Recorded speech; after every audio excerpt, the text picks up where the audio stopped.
Now the layout is in a bit of disarray. I've been working on things and getting a little bit more of the scenery ready to go, and all of the details have been taken off and things moved around. So it looks a little bit bad, but what I've been working on lately is adjusting this locomotive, number 48, it's Bachmann Spectrum.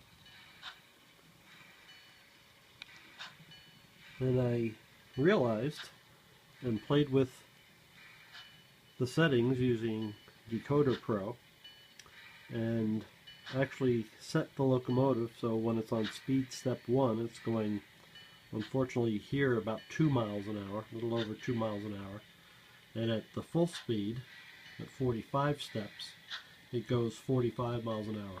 Of course that's scale.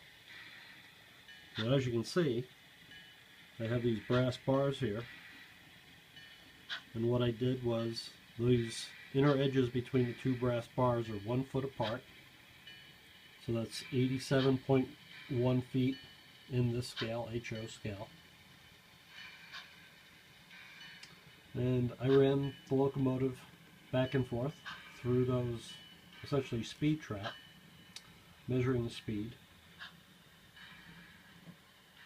And once I knew how long it took for the locomotive to go through that speed trap, I could calculate out the speed, and I could adjust the digital settings of in the locomotive so it would go at the speed I wanted it to. In this case, as slow as possible, 5 miles an hour, 10 miles an hour, 20 miles an hour, which are the speeds I normally use. So that was the slowest speed before, and now this is going to be about 10 miles an hour. And I've spent a bit of time adjusting things so I get 4 chuffs per revolution of the drivers as well. And I think I've gotten pretty close, about as close as I'm going to get this locomotive.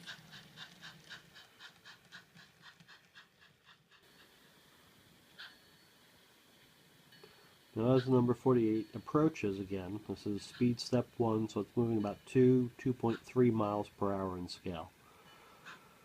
You also hear the bell ringing. Well, I've set that automatically to turn on anytime the locomotive is moving between 1 and 5 miles an hour. So anytime I have it on step 1 through 5, the bell sounds, and when I go back down to 0, the bell stops automatically. Something else you might want to notice is as number 48 crosses the frogs,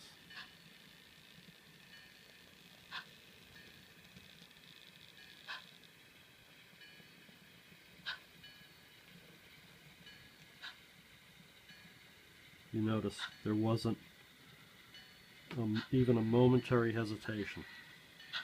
And that's because I've installed a keep alive circuit in the locomotive. So as we follow it past, see, it just went over one dead frog, and now it's going over a second one.